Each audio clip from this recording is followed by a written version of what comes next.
নমস্কার বন্ধুরা, আপনার দেখছেন বি.ডি.পি পাবলিক জোন। একসময়ের শক্তিশালী সামরিক শক্তি, পারমাণবিক অস্ত্রধারী একটি রাষ্ট্র পাকিস্তান। কিন্তু আজ সেই রাষ্ট্রের বুকের ভেতর বেড়ে উঠছে এক তীব্র দ্বন্দ্ব, অস্থিরতা এবং স্বাধীনতার ডাক। এই ডাকে সাড়া দিচ্ছে এক ভূখণ্ড যার নাম বালুচিস্তান। বালুচিস্তান কি হতে চলেছে দক্ষিণ এশিয়ার পরবর্তী স্বাধীন রাষ্ট্র? চলুন ইতিহাস, রাজনীতি এবং বাস্তবতার আলোকে খুঁজে দেখি এই উত্তাল প্রশ্নের উত্তর। বালুচিস্তান পাকিস্তানের পশ্চিমাংশে অবস্থিত, আয়তনে দেশের প্রায় ৪৪% এলাকা হলেও জনসংখ্যায় অনেকটাই কম। এখানে রয়েছে অগাধ প্রাকৃতিক সম্পদ, প্রাকৃতিক গ্যাস, তেল, খনিজ এবং চীনের বহু কোটি টাকার প্রকল্প, বাদার বন্দর। এই অঞ্চল কৌশলগত দিক থেকে এতটাই গুরুত্বপূর্ণ যে একে বলা হয় পাকিস্তানের জিওপলিটিক্যাল হৃৎপিণ্ড। কিন্তু এখানকার মানুষ পাকিস্তানের উগ্র মনোভাবের জন্য বঞ্চনা, দমন আর নিপীড়নে জর্জরিত। বালুচিস্তান কখনোই পুরোপুরি পাকিস্তানের সঙ্গে একাত্ম ছিল না। ১৯৪৭ সালে ভারত বিভাজনের পর বালুচিস্তান ছিল এক স্বাধীন রাষ্ট্রের মতো, খান অফ কালাত শাসিত একটি অঞ্চল।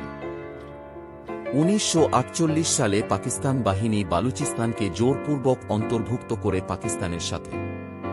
আর এই ঘটনা থেকেই জন্ম নেয় স্বাধীনতাকামী আন্দোলনের বীজ। এরপর থেকে অন্তত ৫ বার বড় ধরনের বিদ্রোহ হয়েছে এই অঞ্চলে। সবগুলোর পেছনে ছিল একটাই কথা: নিজস্ব জাতিসত্তা, সম্পদ আর স্বাধীনতা। পাকিস্তানের সেনাবাহিনী বহু বছর ধরেই বালুচ বিদ্রোহীদের দমন করতে মরিয়া। বিভিন্ন মানবাধিকার সংস্থা যেমন amnesty international, human rights watch বহুবার এই ইস্যুতে পাকিস্তানের সমালোচনা করেছে।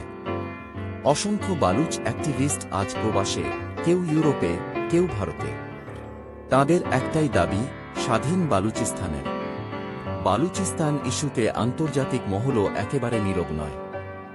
ভারত বহুবার পাকিস্তানের মানবাধিকার লঙ্ঘনের বিরুদ্ধে আওয়াজ তুলেছে। কিছু বিশ্লেষক মনে করেন চীনও বিষয়টির দিকে নজরে রাখছে, কারণ বাদার বন্দর চীনের বেল্ট অ্যান্ড রোড ইনিশিয়েটিভের গুরুত্বপূর্ণ অংশ। বালুচিস্তান থেকে গ্যাস বের করে নিয়ে যাওয়া হচ্ছে সিন্ধু ও পাঞ্জাবে। কিন্তু বালুচিস্তানের নাগরিকরা জ্বালানির অভাবে ভুগছে। শিক্ষা, স্বাস্থ্য, অবকাঠামো সব ক্ষেত্রেই ভয়াবহ অবহেলা।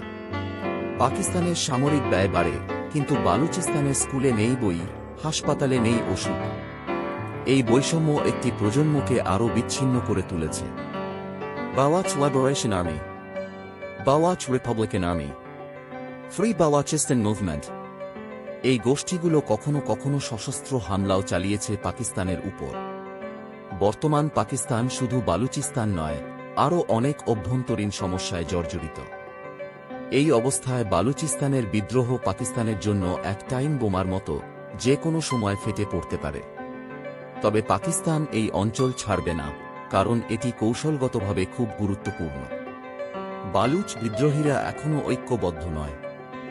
তবে ইতিহাস বলছে, যে জাতি স্বাধীনতার স্বপ্ন দেখে, তাদের চিরকাল দমন করে রাখা যায় না। তবে সেই পথ খুবই কঠিন, রক্তাক্ত এবং সময় সাপেক্ষ। বালুচিস্তানের জনগণ বছরের পর বছর ধরে একটি কথাই বলে আসছে: আমরা পাকিস্তানি নই, আমরা বালুচ। তাদের এই স্বপ্ন, এই যন্ত্রণা, এই সংগ্রাম আজ আন্তর্জাতিক মহলের দৃষ্টি আকর্ষণ করছে। এখন সময় বলবে, এই গর্ভবতী সংকট থেকে জন্ম হবে একটি নতুন রাষ্ট্রের, নাকি আরও এক দীর্ঘস্থায়ী রক্তক্ষয়। আপনি কি মনে করেন, বালুচিস্তান একদিন স্বাধীন রাষ্ট্র হবে, নাকি এটি পাকিস্তানের বুকের এক আজন্ম পাথর হয়ে থেকে যাবে? কমেন্টে আপনার মতামত দিন। ভিডিওটি ভালো লাগলে লাইক করবেন আর সাবস্ক্রাইব করতে ভুলবেন না।